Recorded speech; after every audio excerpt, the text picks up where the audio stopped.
महाराष्ट्रातील काही भाग जिथे पाऊस नेहमीच थोडा कमी पडतो, जिथे शेतकरी दरवर्षी आभाळाकडे पाहत थेंबांच्या आशेने दिवस मोजत असतो, पण यंदा याच मराठवाडा आणि विदर्भाच्या मातीत निसर्गाने दुसरंच रूप दाखवलं.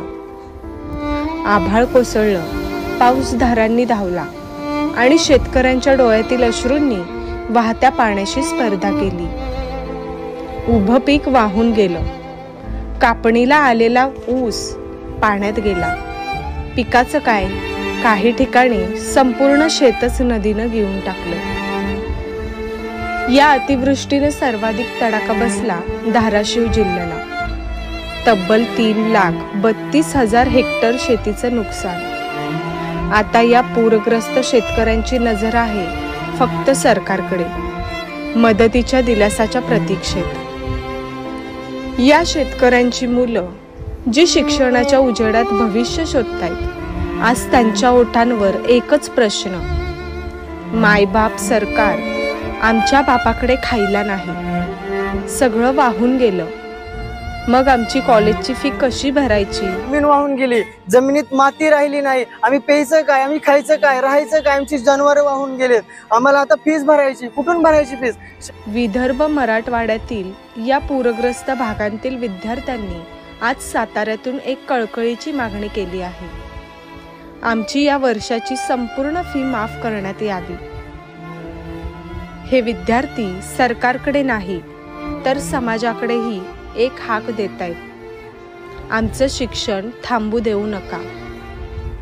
कारण पाऊस कितीही पडला, शिक्षणाची स्वप्न कधीही वाहून जाऊ नयेत.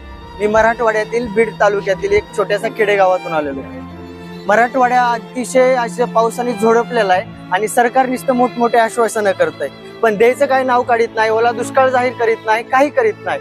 आणि त्याच मराठवाड्याने पश्चिम महाराष्ट्रात सगळीकडे जेव्हा कोल्हापूरमध्ये सगळीकडे जेव्हा पाणी आतूनात झालतं, तेव्हा तोच मराठवाडा कुठेतरी जाऊन सगळ्याला मदत करीत होता. पण नुसतं आता या पश्चिम महाराष्ट्रात नुसतं तोंडून यांचं नाव सुद्धा निघत नाही की बाबा आपण मराठवाड्याला कुठेतरी जाऊन मदत करावी. पण आमच्या वेदना ह्या सांगायसारख्या नाहीत. आम्ही वेता सांगतोय, पण कुणी पण त्याची कथा ऐकून घेतोय. अक्षरशः आमची जमीन वाहून गेली, जमिनीत माती राहिली नाही. आम्ही प्यायचं काय, आम्ही खायचं काय, राहायचं काय? आमची जनावरं वाहून गेलेत. आम्हाला आता फीस भरायची, कुठून भरायची फीस? शेतकऱ्याचे नुसतं सरकार मोठी मोठी आश्वासनं देत आहे. कुठून आणायचा एवढा पैसा? कास्टवाईज जरी फीस असली तरी प्रत्येकी आम्हाला 50,000 फीस भरावं लागते, कास्टमध्ये असो EWS मध्ये असो. कुठून एवढा पैसा आणायचा? शेतकऱ्याचा कुठेतरी जाऊन विचार केला पाहिजे. एवढीच सरकारकडे मायबाप विनंती आहे आमच्याकडे. कारण की आमचं 2 टायमाचं खाणं सध्या मुश्किल झालंय. रानात आता तुम्हाला इथं परिस्थिती, पाऊस उघडलाय, जाऊन बघा आमच्या तिथं रानात कोबी आता पाण्याने ढव झालाय आणि लाख रुपयाचं नुकसान झालंय. त्याला 35,000 ते 40,000 रुपये खर्च झालाय. कांदा पिवळा पडलाय, कांदा सगळा वाहून गेलाय, खराब झालाय सगळा. आणि कुठून पैसे आणायचे, कुठून आम्हाला परवडते? अक्षरशः आम्ही काय घरच्याला पैसे मागायची सध्या आम्हाला लाज वाटायला लागली.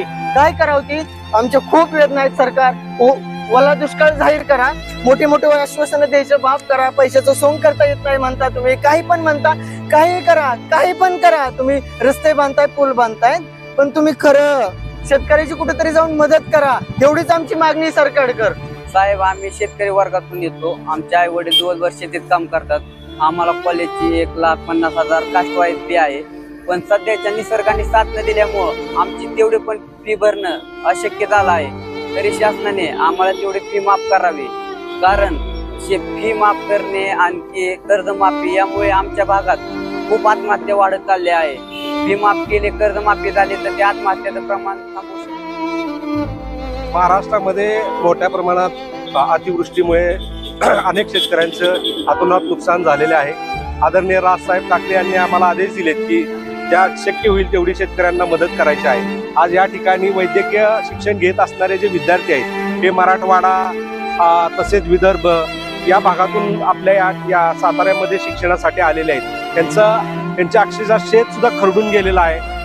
घरातील गुरंढोरं सुद्धा वाहून गेलेली आहेत. आणि आता या येणाऱ्या काळामध्ये